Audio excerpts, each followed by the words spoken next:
আগামীকালকে পরশু এই নেগোসিয়েশনে কাজ হবে না। তো মেবি এই ওয়ারটা আবার বড় আকারে আবার ব্রেক করার একটা বড় ব্রেক সম্ভাবনা করা আছে। ইরান থেকেও কিন্তু বাগের আলীবাগ তিনিও বলেছেন যে আবারও যুদ্ধ শুরু হতে পারে। মেজর সাহেব, জি থ্যাংক ইউ। মেজর সাহেব একটু আনমিউট করবেন। বিসমিল্লাহির রহমানির রাহিম। এই অনুষ্ঠান যারা দেখছেন এবং দেখবেন, আসসালামু আলাইকুম। আমার সহ-আলোচক হিসেবে আমার প্রিয় ব্রিগেডিয়ার জিয়া স্যার আছে। স্যার, আপনাকে সালাম। সাগর ভাই, আপনাকে সালাম এবং ধন্যবাদ আমাকে ইনভাইট করার জন্য। আমি আমার বক্তব্যের শুরুতেই প্রথমবার যখন নেগোসিয়েশন টিম, ইরানের নেগোসিয়েশন টিম ইসলামাবাদে এসেছিল, সেই সময় ইরানের জনগণ এবং আইআরজিসি থেকে যে মেসেজটা দিয়েছিল, আমি সেটা দিয়ে শুরু করি। ইরানের জনগণ এবং আইআরজিসি প্রথমবার পাকিস্তানে আগত নেগোসিয়েশন টিমকে বলেছিল যে দুইটা জিনিস। এক নম্বর হলো যে যুদ্ধের ময়দানে আমরা যেটা অর্জন করেছি, এই নেগোসিয়েশনের টেবিলে আমরা সেটা হারাতে চাই না। দুই নম্বর হলো আমাদের প্রিয় নেতা আলী খমেনির জানাজা এখনো হয় নাই।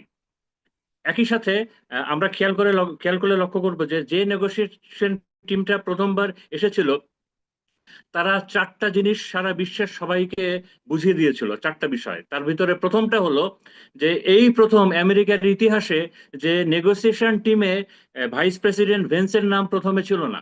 আমেরিকা ট্রাম্প প্রশাসন সেটাকে প্ল্যান করে নাই, বাট ইরান এনশিওর করেছে যে এই নেগোসিয়েশন টিমে এমন একজন থাকবে, কমপক্ষে একজন, যার ওই অথরিটি আছে এবং যার পজিশন আছে, এরকম একজন। এবং ইরান সেটা এনশিওর করেছিল। এবং ইসরায়েল সবসময় চেয়েছিল এই ভেন্যুটা যেন পাকিস্তানে না হয়। কিন্তু ইরান এটা এনশিওর করেছে যে এক নাম্বার, নেগোসিয়েশন টিমে ভাইস প্রেসিডেন্টকে থাকা এবং ভেন্যু। দুই নম্বর বিষয়টা, ইরান নেগোসিয়েশন টেবিলে বসার আগেই এনশিওর করেছে যে লেবাননের যুদ্ধের যেন ফ্রিজ হয়, এবং একই সাথে তাদের যে টাকাটা ফ্রিজ করা আছে, এটা যেন এই স্যাংশনটা তুলে দেওয়া হয়। তিন নাম্বারটা, আপনারা সবাই হয়তো খেয়াল করেছেন যে ইরানের যারা এসেছিল সবাই কালো ড্রেস পরে এসেছিল, কালো শার্ট, কালো স্যুট, কালো জুতা। এবং তারা ওই যে স্কুলে, বাচ্চাদের স্কুলে প্রায় 170 বাচ্চাদেরকে যে মেরে ফেলা হয়েছিল, তাদের রক্তমাখা জামা, রক্তমাখা স্কুল ব্যাগ, জুতা, এগুলো নিয়ে এসেছিল। এবং এগুলোর সাথে ছিল তাদের। তারা সারা বিশ্বকে এবং আমেরিকাকে দেখাতে চেয়েছে, দেখো তোমরা কি করেছো, এবং আমরা এই নেগোসিয়েশন টিমে এই এদের রক্তের সাথে বেইমানি করব না, আমাদের দেশের মানুষের সাথেও আমরা বেইমানি করব না। এবং চার নাম্বারটা হলো যে এই ইরানের টিমে 72 জন ছিল, 72। এই 72 হিউজ নাম্বার। ইরানের ইতিহাসে এত বড় ডেলিগেশন নিয়ে ইরান কোথাও যায় নাই। মানে তারা এই মেসেজটাও দিতে চেয়েছে যে দেখো, আমরা আমরা মানে কোয়ালিফাইড একটা বড় টিম নিয়ে এসেছি, আমরা আসলেই এই নেগোসিয়েশনটা চাই। একই সাথে ইরানের যে স্পিকার আছেন, মিস্টার গালিবাফ, উনি তো এই এই টিমের প্রধান ছিলেন। উনি পরবর্তীতে এই নেগোসিয়েশনটা ভেঙে যাওয়ার পরে উনি কয়েকটা বিষয় জানিয়েছেন, যে বিষয়গুলো আমার কাছে খুব ইম্পর্টেন্ট। তার আগে আমি আরেকটা বিষয় বলতে চাই, সেটা হলো এই পুরা নেগোসিয়েশনটা আগের প্রথম টেবিলে যেটা, এটা কিন্তু ভেস্তে দিয়েছে হলো ইসরায়েল। ইসরায়েল এটা, নেতানিয়াহু এটা ভেস্তে দিয়েছে। কারণ হলো, আমি এই প্রসঙ্গটা পরে আবার এক্সপ্লেন করব। কারণ হলো, ইসরায়েল তার ওই গ্রেটার ইসরায়েল প্রজেক্ট থেকে ফেরত আসবে না, এবং এটা তারা এটা থেকে ফেরত আসবে না। তাদের অর্থোডক্স গ্রুপ এবং তাদের ইসরায়েলি যে লবি আছে, তারা এইটা থেকে ফেরত আসবে না। এবং এবং আমি এটা ওয়েস্টার্ন মিডিয়া থেকে জেনেছি। প্রফেসর স্যার স্টারমার, জন স্টার শেয়ারমার, উনি বলছেন যে দেখেন, ইসরায়েলের জন্য তিনটা টেস্ট কেস ছিল গত 3-4 বছরের ভিতরে। ইসরায়েলের তিনটা টেস্ট কেস ছিল। প্রথমটা হলো এই যে গাজা জেনোসাইড। ইসরায়েল টেস্ট করতে চেয়েছে যে সারা বিশ্বের বিবেক কতদূর নিতে পারে। এই গাজাটা হলো ইসরায়েলের জন্য একটা টেস্ট কেস ছিল। তাদের সেকেন্ড টেস্ট কেসটা হলো, ইসরায়েল টেস্ট করেছে যে তারা আমেরিকার প্রশাসনকে, বিশেষ করে ট্রাম্প প্রশাসনকে কতদূর পর্যন্ত টেনে নিতে পারে। এবং তাদের 3 নম্বর টেস্ট কেসটা হলো এই লেবানন। তারা দেখতে চায় যে ইরান তার এই হামাস, হিজবুল্লাহ এবং হুতিদের জন্য কত দূর যেতে পারে ইরান। তো এগুলো ইসরায়েলের টেস্ট কেস। এখন আমি মিস্টার গালিবাফের ইরানের প্রসঙ্গটা আমি আগে একটু বলতে চাই।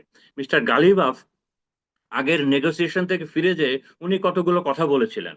উনি বলেছিলেন প্রথমে হলো যে দেখেন, এই যে নেগোসিয়েশন টিমে আমরা ছিলাম, এখানে কিন্তু আমরা দুইটা যুদ্ধ, যে দুইটা যুদ্ধ আমাদের উপরে চাপিয়ে দেওয়া হয়েছিল, এই দুইটা যুদ্ধের বোঝা নিয়ে আমরা এই নেগোসিয়েশন টিমে এসেছিলাম। এবং এখানে ট্রাস্টের ডেফিসিট ছিল, ক্যাপাবিলিটির কোনো সমস্যা ছিল না। সমস্যাটা ছিল হলো ট্রাস্টের। এবং উনি আরো বলেছিলেন যে উনি 4টা পয়েন্ট বলেছিলেন যে আমরা এই যে নেগোসিয়েশন টিমে এসেছিলাম, আমাদের ওই ট্রাস্টের ডেফিসিটটা ছিল এবং আমাদের পেছনে যে বোঝাটা ছিল সেটা হলো, 1 নাম্বারটা হলো যে আমেরিকার সাথে আমরা 15 সালে একটা ট্রিটি করেছিলাম অনেকগুলা সিটিং দিয়ে ওবামার আমলে। 18 সালে ট্রাম্প এসে ওই ট্রিটিটা চিড়ে ফেললেন। পরে 2 নাম্বারটা বললেন যে সিজফায়ার হলো, প্রেসিডেন্ট ট্রাম্প সিজফায়ার দিলেন, একই সাথে উনি আবার একটা ব্লকেট দিলেন ইরানের হরমুজের ইসে, ইরান উনি সাগরে আবার একটা ব্লকেট দিলেন। উনি সিজফায়ার দিলেন, নেগোসিয়েশনের কথা বললেন, আবার একটা ব্লকেট দিলেন। 3 নাম্বার উনি বলছেন যে ট্রাম্প একরকম কথা বলছে যে বাট ওই কথাগুলো আমরা কখনো বলছি না, আমাদের পররাষ্ট্রমন্ত্রী ওটা বলছে না। ট্রাম্প তার টুইটে এবং বিভিন্ন জায়গায় যে দাবিগুলো করছেন, ইরান কখনো এই কথাগুলো বলে নাই। তো এগুলো হলো আমাদের ট্রাস্টের সমস্যা হয়ে যাচ্ছে। এবং তিনি এবং আরো যে বিষয়টা বললেন যে আগের নেগোসিয়েশনের টেবিলে আমরা অনেকগুলা বিষয়ে কাছাকাছি চলে এসেছিলাম, মানে আমরা আমাদের গোলের কাছাকাছি প্রায় চলে এসেছিলাম, এমন সময় গোল পোস্টটা সরিয়ে নেওয়া হলো, এমন সময় এই গোল পোস্টটা সরিয়ে নেওয়া হলো। তো এখন উনি গতকালকে আবার উনি আবার বলেছেন যে দেখেন এখন এই নেগোসিয়েশন কিন্তু অনেক ডিফিকাল্ট হয়ে গেছে। আমরা জানি আমরা জানি যে আমেরিকান আর্মি এবং আমেরিকার টেকনোলজি আমাদের থেকে অনেক বেশি সুপিরিয়র, আমরা জানি। এবং এটা জেনে আমরা প্রিপারেশন নিয়েছি, এটা জেনে আমরা আমাদের জন্য সুইটেবল অ্যাসিমেট্রিক ওয়ারফেয়ারে গিয়েছি। এবং আমরা জানি আমাদের যে স্ট্র্যাটেজি এবং আমাদের অ্যাসিমেট্রিক ওয়ার কাজ করছে। একই সাথে উনি এটাও বলেছেন যে আমরা কিন্তু এখনো আমাদের কিন্তু গ্রাউন্ড ফোর্সের অ্যাসিমেট্রি এখনো কিন্তু আমরা দেখাইনি। তো আমাদের অ্যাসিমেট্রি কাজ করছে, তো আমরা এখান থেকে আমরা ফেরত আসবো না।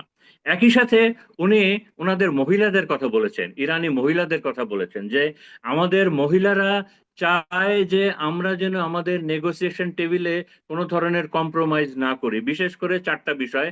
আমরা যেন নিউক্লিয়ার ইস্যুতে, আমরা যেন হরমুজ ইস্যুতে, আমরা যেন আমাদের অর্থনৈতিক স্যাংশনের ইস্যুতে, এবং আমরা যেন আমাদের আমাদের যে লেবানন যে যুদ্ধ ইস্যুটা আছে এখানের জন্য আমরা কোনো কম্প্রোমাইজ না করি। এবং উনি আফসোস করে বলেছেন যে আমরা আমাদের দেশের মহিলারা এত সাহসী এবং এত হার্ডলাইনার যে আমরা পুরুষরা মাঝে মাঝে লজ্জিত হই যে আমরা মনে হয় মহিলাদের মতো এই সাহসটা আমরা দেখাতে পারছি না। একই সাথে উনি বলেছেন যে আমাদের এন্টার আর্মি এবং ইন্টার লিডারশিপ শহীদ হওয়ার জন্য, যুদ্ধের ময়দানে শহীদ হওয়ার জন্য আমরা রেডি আছি। এবং উনি আরো বলেছেন যে আমাদের যে লিডারশিপ, আমরা কিন্তু গর্তে লুকিয়ে নাই, আমরা সারফেসে আছি এবং আমরা রেডি আছি।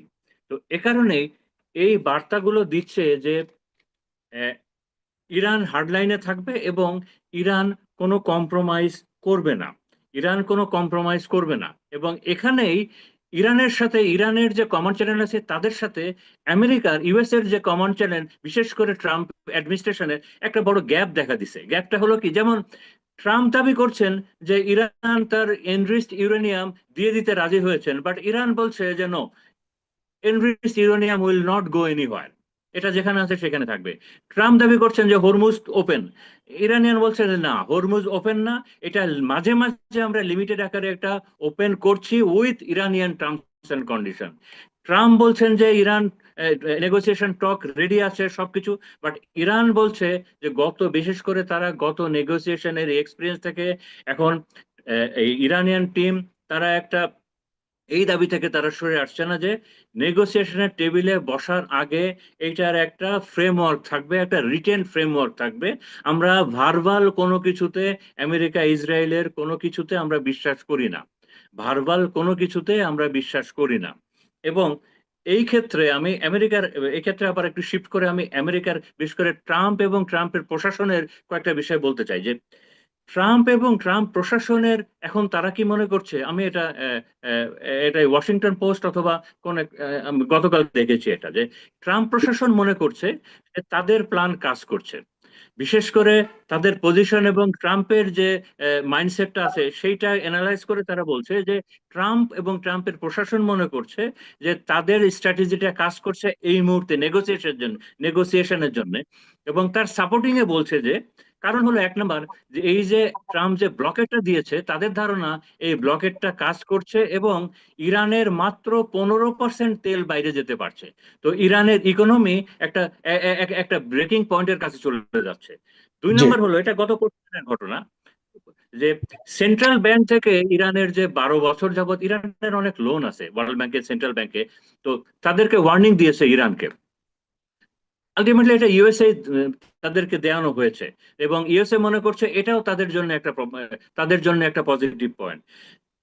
ইরানের সেন্ট্রাল গভর্নমেন্ট এই এই এই এই এই নেগোসিয়েশন, মানে এই পজের ভিতরে, এই সিজফায়ারের ভিতরে তারা একটা অ্যাসেসমেন্ট করেছে ইরানের সবকিছু মিলে ক্ষয়ক্ষতি কেমন হয়েছে, এবং তারা দেখেছে ক্ষয়ক্ষতিটা ইরানের যথেষ্ট ক্ষয়ক্ষতি হয়েছে এবং এটা আনুমানিক $1 ট্রিলিয়ন বেশি। তো ট্রাম্প প্রশাসন মনে করছে যে এইটাও ইরানের জন্য একটা বড় নেগেটিভ পয়েন্ট, যে কারণে ইরান এই নেগোসিয়েশনের টেবিলে আসবে। 4 নম্বর, তারা বলছে যে এটা ট্রাম্প প্রশাসনের ধারণা যে এই যে একটা সিজ ফায়ার চলছে, সিজ ফায়ার তো এখন তো ফায়ার তো বন্ধ আছে, সিজ ফায়ার ইজ ওয়ার্কিং, তার মানে নেগোসিয়েশনটা পসিবল। একই সাথে ট্রাম্প প্রশাসন মনে করছে যে ট্রাম্পের ইচ্ছায় এবং ট্রাম্প প্রশাসনের ইচ্ছায় যে লেবানন ফ্রন্টে যে যুদ্ধটা বন্ধ আছে, এটাকেও তারা ধরে নিচ্ছে যে না, এটাও তো আমরা ইরানের জন্য একটা বড় ছাড় দিয়েছি। 4 নম্বর, তারা বলছে যে এটা তাদের একটা কনফিডেন্স, যে এটা গতবার নেগোসিয়েশনটা ভেঙে যাওয়ার পরেও এটা কিন্তু ভেতরে যারা খবর দেয়, যে রিপোর্টার গুলো, তারা বলেছিল যে এই ডিলটা আমেরিকার সাথে ইট ওয়াজ অলমোস্ট ক্লোজ। আবার রয়টারের একটা খবরে এসেছিল, তারা দাবি করছিল যে ইরানের সাথে নেগোসিয়েশনটা প্রায় 80% জব ডান হয়ে গিয়েছিল। তো হ্যাঁ, এইটা থেকেই ট্রাম্প প্রশাসন মনে করছে যে গত নেগোসিয়েশনটা তো 80% অলমোস্ট ডান অবস্থায় আছে, তো তার মানে আমাদের সামনে আর বড় কোনো হার্ডেল নাই। একই সাথে একটা আমাদের ট্রাম্প প্রশাসন কিন্তু বিশেষ করে পাকিস্তান, আপনার সৌদি আরব এবং ইজিপ্ট, এই 3টা দেশের মাধ্যমে ডিপ্লোম্যাটিক্যালি প্রেসার দিয়ে যাচ্ছে ইরানের উপরে, যাতে ইরান এই নেগোসিয়েশন টেবিলে আসে। একই জি সাথে এটা হলো ট্রাম্পের আন্ডারস্ট্যান্ডিং, যেটা যে, এবং ট্রাম্প প্রশাসন থেকে এই মেসেজটাও এসেছে যে এই মুহূর্তে যে ট্রাম্পের ধারণা যে ইরানের উপরে যে একটা ম্যাক্সিমাম প্রেসার দিয়ে রাখা হয়েছে, একটা মিলিটারি প্রেসার, একটা ইকোনমিক্যাল প্রেসার এবং ডিপ্লোম্যাটিক্যালি প্রেসার, এটা ট্রাম্পের ধারণা, ট্রাম্প অ্যাডমিনিস্ট্রেশনের ধারণা। তার ধারণা যে this is a right move, এবং এইটা আবার আমেরিকানরা এরকমই করে। হিস্ট্রিক্যালিও দেখা গেছে সবসময়, এটা আমেরিকার টেকনিকই এইটা। এটাকে অনেকে এই মডার্ন যুগে এটাকে রিগান টেকনিক বলে। আমেরিকার প্রেসিডেন্ট ছিলেন রিগান। উনি সোভিয়েত ইউনিয়নের সাথে যে আফগান ওয়ারের ওইখানের পরে, সোভিয়েত আফগান ওয়ারের পরে ওই ওই প্রেশারটা দিয়েছিলেন, এটাকে রিগান প্রেশার বলে, যে মিলিটারি প্রেশারও থাকবে, এক্সট্রিম মিলিটারি প্রেশার থাকবে, এক্সট্রিম ইকোনমিক্যাল প্রেশার থাকবে এবং এক্সট্রিম ডিপ্লোম্যাটিক্যালি প্রেশার থাকবে, যাতে করে যার সাথে নেগোসিয়েশন করা হচ্ছে সে যেন একটা মোটামুটি মুখ রক্ষার একটা চুক্তি করে সে চলে যেতে পারে।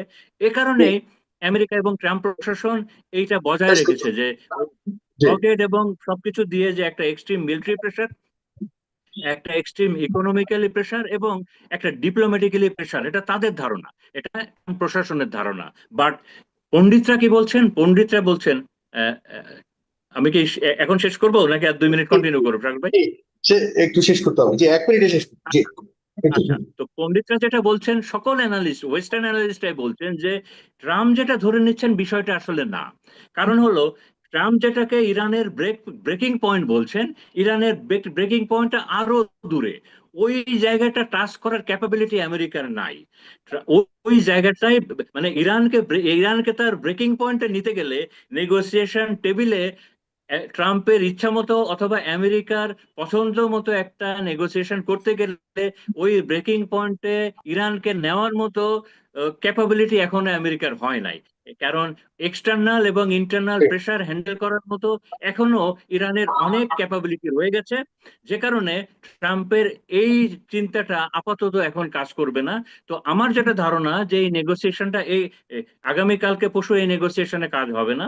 তো মেবি এই ওয়ারটা আবার বড় আকারে আবার ব্রেক করার একটা বড় সম্ভাবনা আছে, এবং আপনার কাছ থেকে শুনতে পাচ্ছি আপনি বলছেন যে ওয়ারটা আবারও সম্ভাবনা ব্রেক দেখা করবে, ওয়ারটা আরো বড় পরিসরে শুরু হতে পারে, আপনি যেটি বলছেন। এবং ইরান থেকেও কিন্তু বাগের আলিবাফ তিনিও বলেছেন যে আবারও যুদ্ধ শুরু হতে পারে। তার কথা শুনে কিন্তু আমরা আজকে